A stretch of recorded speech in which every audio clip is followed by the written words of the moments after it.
නමෝ තස්ස භගවතු වරහතෝ සම්මා සම්බුද්දස්ස නමෝ තස්ස භගවතු වරහතෝ සම්මා සම්බුද්දස්ස නමෝ තස්ස භගවතු වරහතෝ සම්මා සම්බුද්දස්ස ඉද නන්දති පිච්ච නන්දති කත පුඤ්ඤෝ භයත්ථ නන්දති පුඤ්ඤං මේ කතන්ති නන්දති භීයෝ නන්දති සුග්ගතින් ගතෝති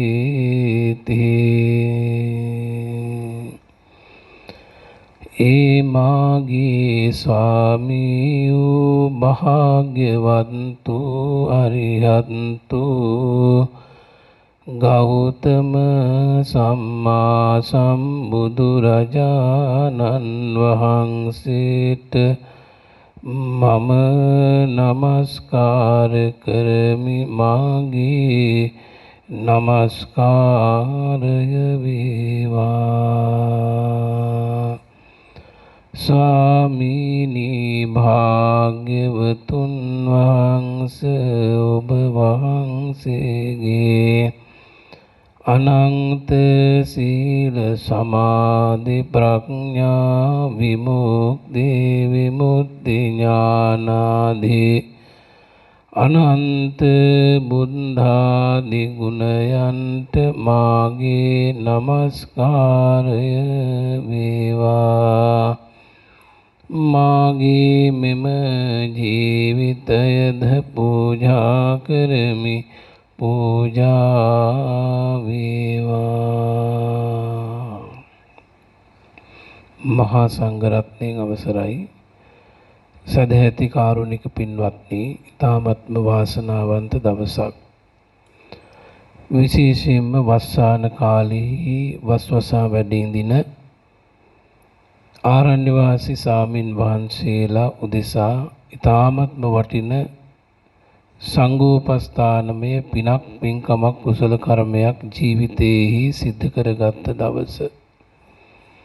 බොහෝම දුර ගෙවාගෙන අගනුවරේට මේ දකුණු පළාතේ කෙළවරටම වනාන්තර මැදෙහි පිහිටා තිබෙන අති උතුම් රහත් භූමියකට මේ පින්වත් මහත්ය නෝනලා මව් දෙමව්පියෝ දූ දරුවෝ හැමදෙනාම ආවේ. දෙනිසා මේ පුණ්‍ය භූමියට පැමිණීමෙන් පවා තමන්ගේ චිත්තසංතානය ඒ හාත්පස පරිසරය දෙස සිත යොමු වෙනකොට නිවි යනවා. හේතුව තමයි අතීතයේ මෙහි වැඩ ඉඳපු රහතන් වහන්සේලා ගැන සිහි කරනකොටත් උන්වහන්සේලාගේ උත්තරීතර විහරණය ගැන කල්පනා කරනකොටත් හාත්පස දකිනකොටත් ඒ නිවීම ඇති වෙනවා. දෙනිසා අතීතයේ මහා සුමනයි කියන මහරහතන් වහන්සේත් අනුල මහරහතන් වහන්සේත් පෙරටු කරගෙන ගෝඨාභය රජ දවස දුටුගැමුණු මහරජාණන්ගේ සීයා මේ රුහුණු රටේ විහාර 100ක් ඉදි කරලා පූජා කළා. මාමල 10 දිනක් ඝාතනය කිරීම නිසා රජවෙන්ට ඒ පාපේ යට කිරීම සඳහා එයින් කෙලපව් වෙහෙර නමින් හඳින්වනු ලැබෙන මේ වටිනා පුණ්‍ය භූමිය අද වෙහෙරගල දී ගල්ලෙන් එහෙමත් දකින්නට ඇති රහතුන් වහන්සේලා වැඩ සිටි පවිත්‍ර පුණ්‍ය භූමිය. තෙවැනි තැනකට ඇවිදින්නට අපට පැයක් දෙකක් හරි යම් කෙටි කාල පරිච්ඡේදයක් හෝ ගෙවන්න ලැබෙනවා. ඒ කියන්නේ පුදුමාකාර හිතේ සන්තෝෂමත් භාවයක් උපදවා ගන්නට පුළුවන්කම ලැබෙනවා. ඒක ලොකු පිනක්. එතනින් නොනැවතී හිට ඊටාම ශ්‍රද්ධාව පෙරදරි කරගෙන අද වගේ දවසක් යොදාගෙන වස්සාන කාලයේහි වස්වැසූ සාමින් වහන්සේලාට සිල්මෑණින් වහන්සේලා සිල්වතුන් දෙසා දහවල දානය පිළියෙල කරගෙන බොහෝම දුරකතට ගෙවාගෙන සතපුම් 100 ගණනාවක් දුර ඉඳන් මේ ගමන පැමිණියා. එතකොට මේ දානේ පිළියෙල කර ගන්නට එහෙමනම් මධ්‍යම රාත්‍රියටත් පෙරයි සෝදානම් වෙන්නේ. නම් දවසම සම්පූර්ණයෙන්ම වෙන් කරලා මේ වටිනා උදාර පින්කම අවසානයක් දකින මොහොත දක්වාම නොඉවසිල්ලෙන් යුක්තව මේ පින්කම කරන්නට වෙනවා. තේ සිද්ධ කළා. ස්වාමින් වහන්සේලා දානේ පිළිඅරගත්තා. සරුවක්ඥ ධාතුන් වහන්සේලා උදෙසා දහවල දානේ පිරිනැමුණු පූජා කළා.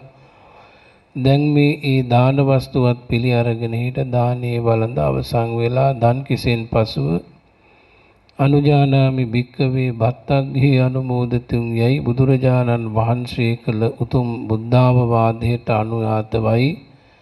මහණෙනි, යම්කිසි සදහැවත් උපාසක කෙනෙක් උපාසිකාවක යම්බදු කෙනෙක් යම් සංඝෝපස්ථානයක් දානයක් පිරිනැමුවනම් යම් උපස්ථානයක් කළා වේනම් ඒට ප්‍රතිඋපකාර වශයෙන් අනුජානාමි අනුදනිනවා බත්තග්හි අනුමෝදිතුන් ඒ බුද්ධානුමෝදනාවක් කෙටියෙන් නමුත් කරලා ඒ දායකවරුන්ගේ සිත සන්තෝෂ භාවයට පත් කරලා කුසල් උපදවන්ට කියලා උන්වහන්සේ පැනවීමකුත් කළා.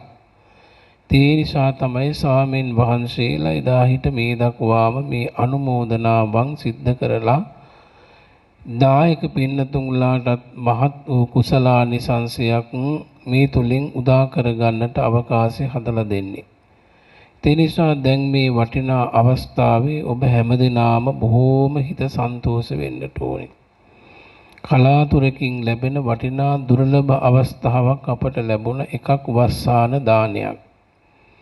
අනිත් කාරණේ සීනාසනයකට අරණ්‍යයකට කැලෑවකට පැමිණිලා මේ දානේ පූජා කරේ සීල භාවනා සති සමාධි ඥාන උපදවා ගැනීමේ පවිත්‍ර උත්සාහයකින් යුක්තව මේ සෙනසුන්වල බණ භාවනාවල යෙදෙන ස්වාමින් වහන්සේලාට දෙනිසා එයයි මෙහි ඊටාම වැදගත්ම කාරණය බුදුරජාණන් වහන්සේ වදාළේ සම්බුද්ධ ශාසනය බොහෝ කාලයක් පවත්වා ගන්නට මේ ශාසනයේ ජීවමානව මහා සංඝරත්නයින්ට ඕනේ.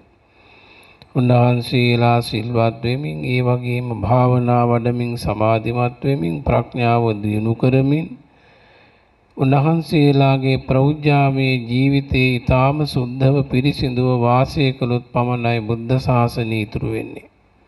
නම් බුද්ධ ශාසනයක් ආරක්ෂා කර ගන්නට සිල්වත් ගුණවත් මහා සංඝරත්නය රැක ගන්න ඕනේ. ඒ බව මේ ඇත්ත තදින්ම දන්නවා. ඒ නිසා තමයි මේ කැපවීම මේ තරම් දුරට කරලා අදත් වටිනා පින්කමක කොටස්කාරයන් බවට මේ පින්වත් අම්මලා ඒ වගේම මේ දියණිවරු නෝනලා දූදරු මහත්තුරු මේ හැමෝම එකතු වුණේ. ඉතින් මාතෘකා කළේ බොහොම වටිනා උතුම් ගාථාවක් කෙටියෙන් අපි කවුරුත් අහලා තියෙනවා ධම්මපද පාළියේහි. ඊටමත් වටිනෝ ඉද නන්දති පෙච්ච නන්දති කත පුඤ්ඤෝ උභයත්ත නන්දති පුඤ්ඤං මේ කතන්ති නන්දති බිහියෝ නන්දති සුග්ගතින් ගතෝ. ඉද නන්දති මෙලෝ වශයෙන් සැපයටපත් වෙනවා. මේ දාන ආදී කුසල් කරන අය මෙලව සැප සම්පත් විඳින්න වාසනාව ලැබෙනවා. සතුට තියෙනවා. පෙච්ච නන්දති මේන් පරව මේ ජීවිතයෙන් පස්සේ පරලොවදී උපත ලබන ජීවිත දෙවියන් අතර දෙවියෙක් වෙන්න ලැබෙනවා. ඒ දෙවියෙක් බවට පත් වුනහම අල්පේ ශාක්‍ය දෙවියෙක් නෙවෙයි මහේ ශාක්‍ය මහා ආනුභාව සම්පන්න දෙවියෙක් වෙන්න පුළුවන්. ඒ වාගේම මේ මනුස්ස ලෝකෙහි රජ සම්පත් සිටු සම්පත් මෙතියමෙති ආදී ඉහළ සැප සම්පත් විඳින්න ලැබෙනවා. එපමණකුදු නෙවෙයි ඇයිගේ ජීවිතයේ ඊටාම් බැබලීමට වාසනාවන්ත භාවයට ප්‍රභූත්වයට පත් වෙන බොහෝ දෙනෙක් ගරු කරනවා. ඔන්න ඔය විදිහේ මෙලව සැප කියන ආනිසංසය මේ දානීය පූජා කෙනෙහිම ලැබෙනවා. සම්දිට්ඨික වශයෙන් මෙලොවම හම්බ වෙනවා. පෙච්ච නන්දති කියේ පරලෝ අර විදිහේ දිව්‍ය ආදී සම්පත් ලැබීම. කවුද කත පුඤ්ඤෝ කළ කුසල් තියෙන පිං තියෙන වාසනාවන්ත සත්පුරුෂයාට තමයි මේ අවස්ථා දෙක ලැබෙන්නේ. පුඤ්ඤං මේ කතන්ති නන්දති බිහියෝ නන්දති සුග්ගතින් ගතෝ.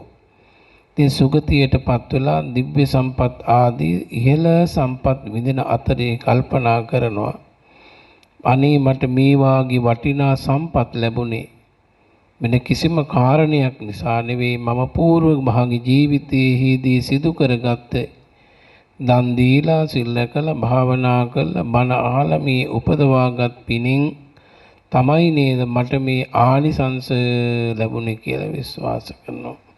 ඉතින් අන්න ඒ නිසා අපේ ලෞතර බුදුරජාණන් වහන්සේ එදා පහදා දේශනා කරපු බොහෝම වටිනා බුද්ධ අවවාදයක් අපේ මේ පින්වත් මහත්මය ශනිල් සීදර සෙනරත් මහත්මාණන් එම මැතිණිය මෞතුමිය පුංචි පුතණුවන් ඇතුළු කොට මේ සෑම දිනාම එකතු වෙලා හිට සිද්ධ කරගත්තේ කියලා සාදු කියා අනුමෝදනාවකටපත් වෙන්න සාදු සාදු කියලා. පින්වත්නි ලෞතර බුදුරජාණන් වහන්සේ එදා ජේතවනාරාමයේ ජීවමානව වැඩ ඉඳින අවස්ථාවක බොහෝම වාසනාවන්ත දෙයක් වුණා. බොහෝම වාසනාවන්ත සිද්ධියක්. උන්වහන්සේ උදෑසන දානීය වළඳලා ආනන්ද සාමින් වහන්සේට මතක් කළ ආනන්දය අද හවස් භාගී මේ ජේතවනාරාම මහා විහාරයේ මහා ආශ්චර්යයක් වෙනවා. බොහෝම ලස්සන තැන අද වුණත් නොයෙක් මල් පැල වලින් මල් ගස් වලින් මල් පඳුරු වලින් නොයෙක් උයන් වලින් හරි ලස්සනට විචිත්‍රවත් වෙලා චිත්‍රයක් වාගේ බොහෝම ලස්සන භූමිය ජේත කුමාරයාගේ භූමියනේ. ඉතින් ජේත කුමාරයේ භූමිය ජේතවනාරාම විහාරය නමින් පසු කලක කෝටි 54ක් රන් කහවණු විය පැහැදම් කරලා අපේ අනාථ පිණ්ඩික මහසිතාණන් ඉදි කරලා සම්බුද්ධ ශාසනයට පූජා කළේ. මේ මහා විහාරේ බුදුරජාණන් වහන්සේ මා හිතන්නේ අවුරුදු 19ක්ම වැඩ වුණා. බුදු බවට පත් වෙලා වැඩිම කාලයක් වැඩ සිටි ඔය මහා විහාරේ. නිතර 500ක රහතුන් වහන්සේලා බුදුරජාණන් වහන්සේ හා වැඩ ඉඳියා. ඒ ස්වාමින් වහන්සේලා වැඩ ඉඳපු කුටි සෙනසුන් අදත් ඒ විදිහේ නෂ්ඨාවශේෂ වෙලා දකින්න තියෙනවා. දම් සභා මණ්ඩපය ආදී ඒ වගේ මේ බුද්ධ මන්දිරයේ සුගන්ධ කුටිය අදත් සිහි වෙනවා. ඒ ස්ථානවලට ගියාම බුදුරජාණන් වහන්සේ කොහොම වැඩ ඉන්නේ නැද්ද විරාජමානව. ඒ අවස්ථාවේ බුදුරජාණන් වහන්සේ මේ විසිතුරු මහනරම් විහිරේ දිව්‍ය රම්ම්‍ය විහිර කියලා කියන්නේ දිව්‍යයන්ට ප්‍රිය නිසා. ආනන්දය අද හවස් භාගයේ මහා පුදුම ආශ්චර්යයක් මේ භූමියේ සිද්ධ වෙනවා. මොකද්ද සාමීනී කාරණේ? ආනන්දයේ සියලුම සංඝයා වහන්සේලාට දැනුම් දෙන්න දායක පින්නතුන්ලාටත් පුළුවන් හැටියෙන් දැනුම් දෙන්න හවස විහාරයට පැමිණෙන්න. අනේ බුදුරජාණන් වහන්සේගේ මේ කාරණය ආනන්ද සාමින් වහන්සේ බොහෝ දෙනෙක්ට මතක් කළා. හවස් වෙනකොට විශාල සේනාවක් අර ජේතවනාරාම මහා විහාරයේ අතුරු සිදුරු නැතුව පිරුණා. ලෞතර සම්මා සම්බුදුරජාණන් වහන්සේගේ බුද්ධ ශාසනයේ ඊ타ත්ම වාසනාවන්ත ජීවිතයක් ගත කරපු උපාසක මහත්මයෙක් වුණා මච්චිකාසණ්ඩ කියන ප්‍රදේශයේ බොහොම දුරයි. ඉතින් මෙතුමා සුධම්ම කියලා සාමින් වහන්සේ නමක් පිණ්ඩපාතේ වඩිනවා දැකලා වැඳලා පුදලා එහෙම ඔබ වහන්සේ කොහේද වැඩ ඉන්නේ? ස්ථීර කුටියක් එහෙම තියෙනවද කියලා තොරතුරු ආගිය තොරතුරු ඇහුවා. ඒ වෙලාව මතක් කළා එහෙම කුටියක් නම් නැහැ, මම මේ తాවකාලිකව වැඩ ඉන්නේ. හොඳයි එහෙමනම් ඔබ වහන්සේ වැඩ ඉන්න මගේ උයනක් තියෙනවා කියලා උයන පූජා කරලා හිට ඒ උයනේහි ඊටාම ලස්සන මනරම් විහාරයක් හදලා පූජා කළා කුටියක්.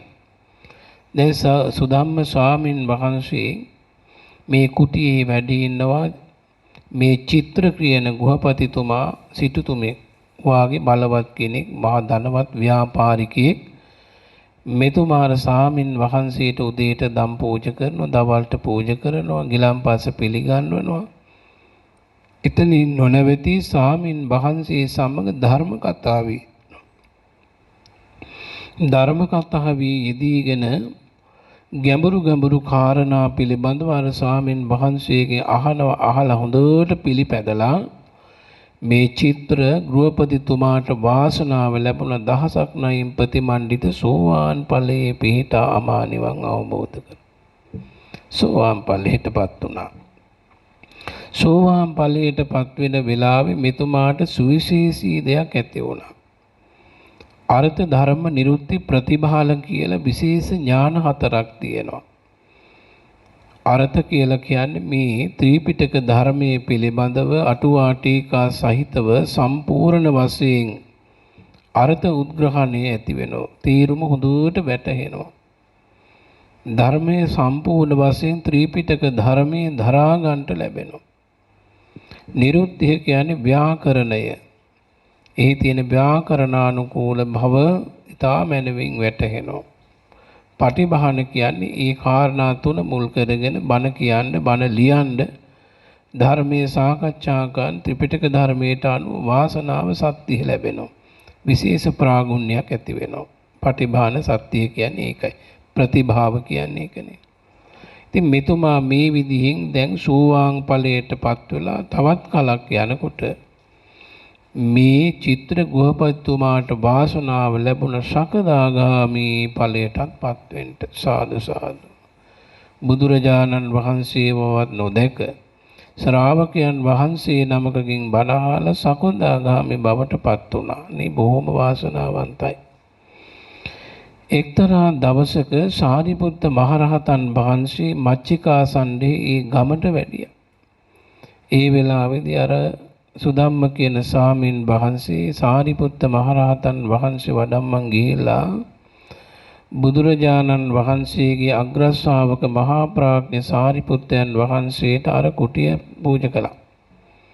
ඉතින් චිත්‍ර ගෘහපතිතුමා බොහොම සන්තෝෂමත් භාවයටපත් වෙලා සතුටු වෙලා ස්වාමින් වහන්සේට දම්පැන් පිළිගන්වලා පූජා කළ උපස්ථාන කරලා ධර්මයේ කතා කළා, ධර්මයේ ඇහවා, ධර්මයේ අහලා සාකච්ඡා අවසන් වෙනකොට අර චිත්‍ර ගෘහපතිතුමා අනාගාමි ඵලයටම පත්වම මහ නිවන් අවබෝධ කළා. අනාගාමි වුණා. බලන්න කොච්චර වාසනාවක්ද කියලා. අනාගාමි වුණා. ඉතින් මෙතුමා කල්පනා කළා තුන් ලෝකාග්‍ර බුදුරජාණන් වහන්සේ ලෝකේ පහළ වෙලා ඉඳලා මට තාම බලා ගන්න බැරි වුණා, දැක ගන්න බැරි වුණා, බණපදයක් අහන්න බැරි වුණා. නමුත් මට බුදුරජාණන් වහන්සේ නොදැක උන් වහන්සේගේ ධර්මයේ අහලා මං අනාගාමී වුණා. ඉතින් මට දැන් නම් බුදුරජාණන් වහන්සේ දකින්න ඕනේ. මේ කාරණේ අර සුදම්ම සාමෙන් වහන්සේට කිව්වා. ඒ වෙලාවේ උන්වහන්සේ මතක් කළා දින 15ක් විතර යනවා මේ ගමන යන්න, කරත්තවල නැගිලා යන්න ඕනේ. අද වගේ ගුවන් යාන තිබුණේ නැහැ. ඉතින් ඒ නිසා දින 15කට සූදානම් වෙන්න ඕනේ. හොඳයි සූදානම් වෙන්නම් කිව්වා.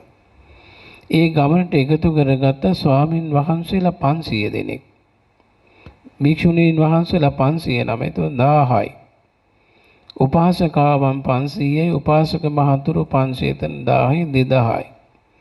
ඊළඟට 2000ක පිරිසට අපෝපස්ථාන කරන්න දානි හදලා දෙන්න ඒ සියලු කටයුතු සඳහා ආවතේව කටයුතු වලට 1500ක් පිරිස සූදානම් කරගත්තා. දැන් 3500යි.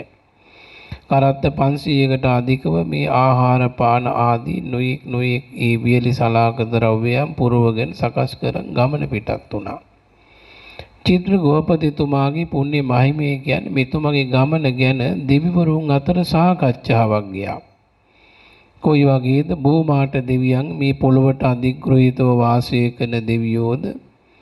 වෘක්ෂලතා ඒ වගේම මේ විමානස්ත වශයෙන් අධිග්‍රහිත දෙවියෝද? ආකාශයට අධිග්‍රහිත දෙවියෝ ඇතුළු බොහෝ දෙවි දේවතාවුන් වහන්සේලා අතර කතාවක් ගියා. මේ චිත්‍ර ගෝපතිතුමා බොහොම වාසනාවන්ත කෙනෙක්. මෙතුමා දින 15ක් යන ගමනේදී අපිත් පිනක් කරගන්න ඕනේ, මේ ඇත්තට උදව්වක් කරන්න ඕන කියලා වනාන්තර ගිරිදුර්ග වනදුර්ග ගෙවාගෙන යන හැම තැනක් ආහාර පාන අවශ්‍ය අවස්ථාවන්හිදී 3500කට අධික පිරිසට මනුස්ස වෙස් අරගෙන මිනිස්සු විදිහට දන්සල් මවාගෙන ආහාර පාන හදාගෙන ආහාර දුන්නා.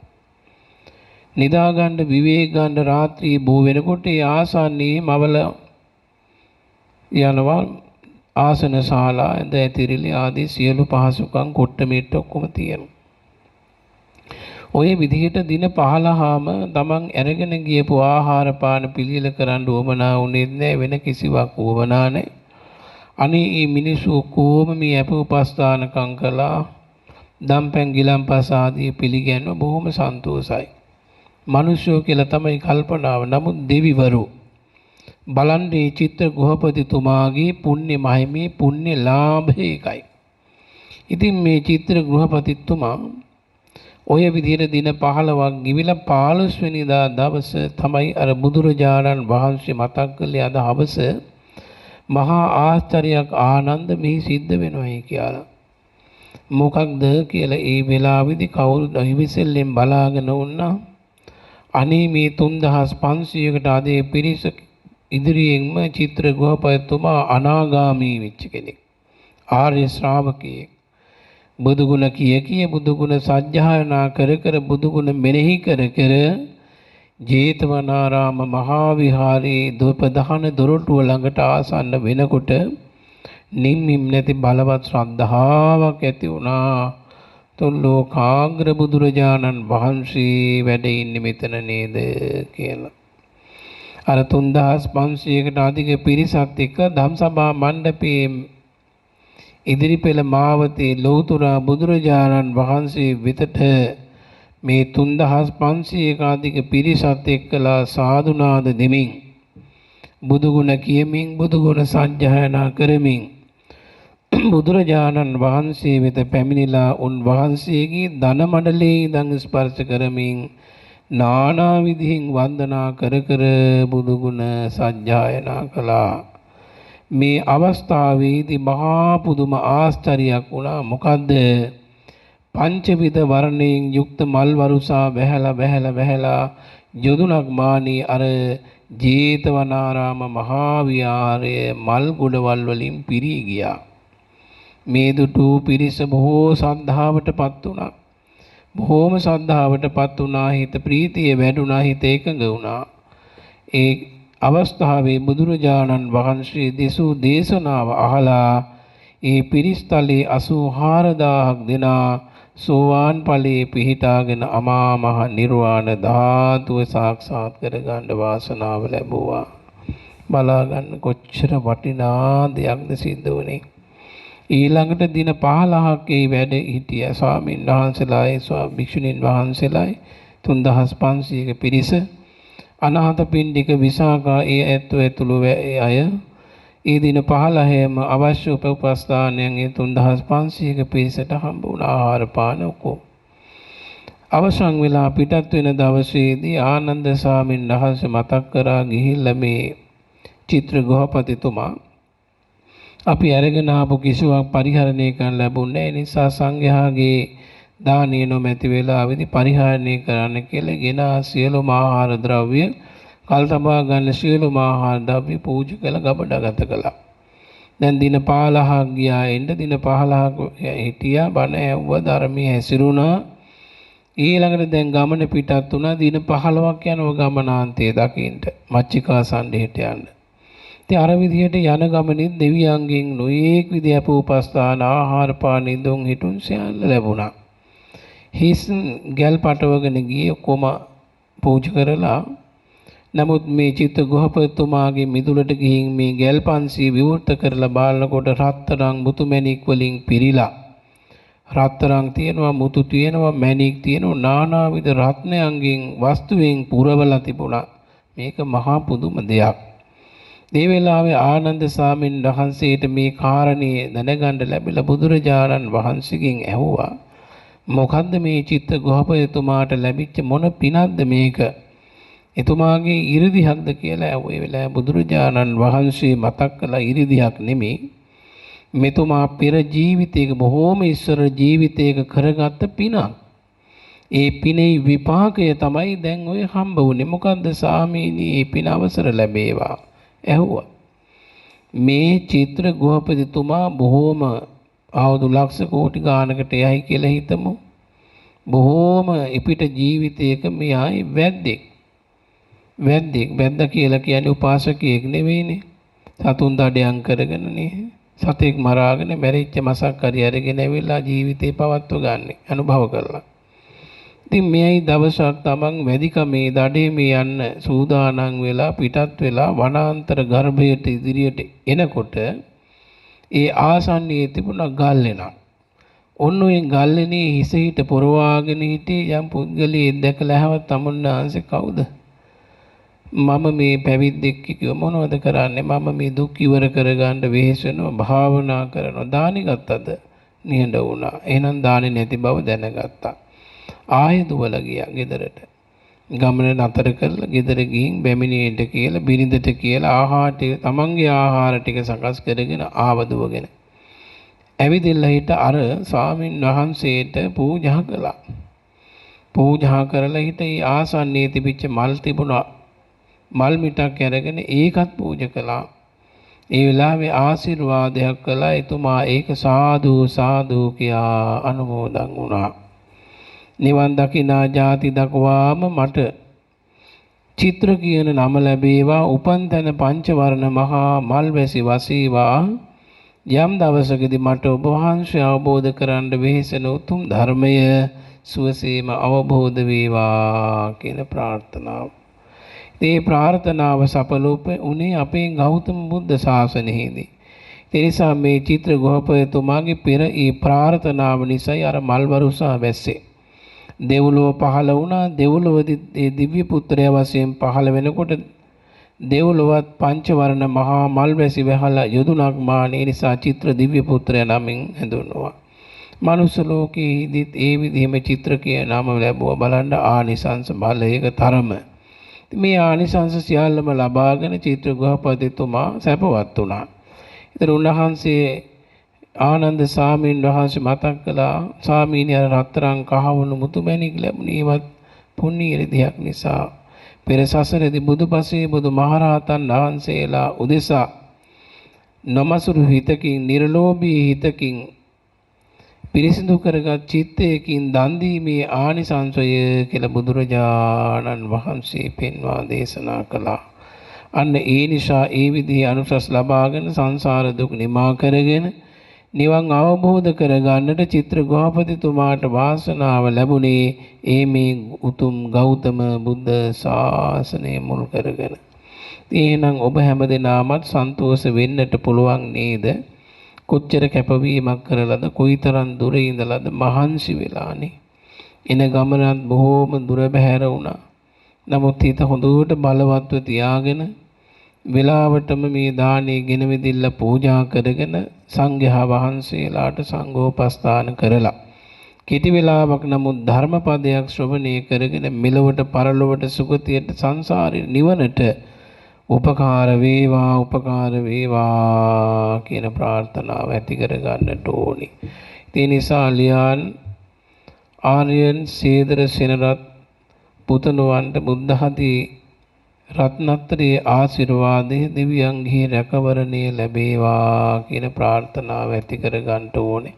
ඒ පින් ඇති දරු රත්නයේට තුනුරුවන්ගේ ආශිර්වාද බලයෙන් නිදුක් නිරෝගී භාවය ලැබිලා තමන්ගේ ජීවිතයේ අනාගතයේ වාසනාවන්ත කරගෙන දීර්ඝායුෂ ගත කරන්නටත් බුදුසසුනේ කුසල් උපදවා ගන්නත් වාසනාවම ලැබේවා කියලා අපි මෛත්‍රියේ සෙත් ප්‍රාර්ථනා කරනු ලැබෙනවා. ඒ වගේම පින්වත් ශනිල් සේදර සෙනරත් මහත්මාණන් එම මහත්මිය ඒ මෞතුමිය ආදී කොට සහ සම්බන්ධ වන සියලුම ඥාති හිතවත් හැම සියලු දෙනාටමත් මේ පින්කමෙහි සහ සම්බන්ධීකරණය සිද්ධ කරන මේ සේනාසන ප්‍රධාන දායකා වරියක වශයෙන් කටයුතු කරන අපි වාමුතු කුමාරණ මහත්මියටත් නිදුක් නිරෝගී සුව සහනයේ සම්පත සැලසේවා කියලා අපි මෛත්‍රියෙන් සෙත් ප්‍රාර්ථනා කරනවා. එමින් ඔබ හැමදෙනා හැදු වැඩු මව් දෙමව්පියන්ට දූ දරු ඥාති හිතයිසී සකල විද පරම්පරාවේ සියලු දෙනාටමත් මෙලව සියලු යහපත සැනසීම වේවා පරලොව සුගතිය සාන්තිය උදා වේවා අවසානයේ බුදුපසේ බුදුමහා රහතන් වහන්සේලා සුවසේ අවබෝධ කොට වදාළ අමා මහ නිර්වාණ ධාතුවම සාක්ෂාත් කර ගැනීමට මේ අත්‍යන්ත උදාාරතර කුසලානිසංස ධර්මය හේතු වාසනාම වේවා කියන ප්‍රාර්ථනාව ඇති කර ගන්නට ඕනේ. එනිසා අද දවසේදී මේ තරම් දුරට ඇවිදilla මේ වටිනා පින්කමක් කරගෙන සසර උපෝපං හැම ජීවිතයකම දීර්ඝායුෂ ලැබෙන අකල් මරණ වලටපත් නොවන වාසනාවන්ත ජීවිත ලබන්නටත් මේ පින හේතු වෙනවා ඒකාන්ත වශයෙන්ම. ඒ වගේම නිරෝගී සම්පන්න ප්‍රියමනාප රූප සම්පත්තියක් ඇතුව උපදින්න ලැබෙනවා. කායික මානසික සැපේ වින්දනය කරන්නට සැප සම්පත් ඒ වගේම බල සම්පත් ඥාන සම්පත් කියන මේ පංචවිධ සම්පත් ලබා ගන්නටත් මේ උදාහර පින හේතු වාසනා වේවා කියන ප්‍රාර්ථනාව ඇති කරගන්න. එසේනම් මේ සියලු කුසල් සියලු දෙවියෝ අනුමෝදන් වෙත්වා දෙවියෝද නිවනින් සැනසෙත්වා දිව්‍ය ආරක්ෂාව හැමතෙම ලැබේවා කියලා පින් දෙමු. ආකාසට්ටහා ච බුම්මට්ටා දේවා නාග මහින්దికා පුඤ්ඤන්තං අනුමෝදිත්වා චිරං රක්칸තු ලෝක සාසනං ආකාසට්ටහා ච බුම්මට්ටා දේවා නාග මහින්దికා පුඤ්ඤන්තං අනුමෝදිත්වා චිරං රක්칸තු දේශනං ආකාසට්ටා ච බුම්මට්ටා දේවා නාග මහින්దికා පුඤ්ඤන්තං අනුමෝදිත්වා චිරං රක්칸තු ත්වං සදා ඉදං හෝ ඥාතිනං හෝතු සුඛිතා හොන්තු ඥාතයෝ ඉදං හෝ ඥාතිනං හෝතු සුඛිතා හොන්තු ඥාතයෝ ඉදං හෝ ඥාතිනං හෝතු සුඛිතා හොන්තු ඥාතයෝ මා විසින් රැස් කළා වූ දානමය සීලමය ධර්ම ශ්‍රවණමය පරිස්කාර පූජාමය සියලුම පුණ්‍ය ධර්මයෝ අප හැම දිනාටද හැදුවෙඩු දෙමව්පියන්ටද පින්වත් දූ දරුවනටද පින්වත් අප හැම දිනාටද මගඵල නිවන් අවබෝධකට සසර දුකින් නිදහස්ව නිවන් අවබෝධ වේවා නිවන් දකිම්වා නිවන් දකිම්වා සාදු සාදු සාදු. හොඳයි මේ රැස් කරගත් සියලුම කුසල් බලයෙන් සියලු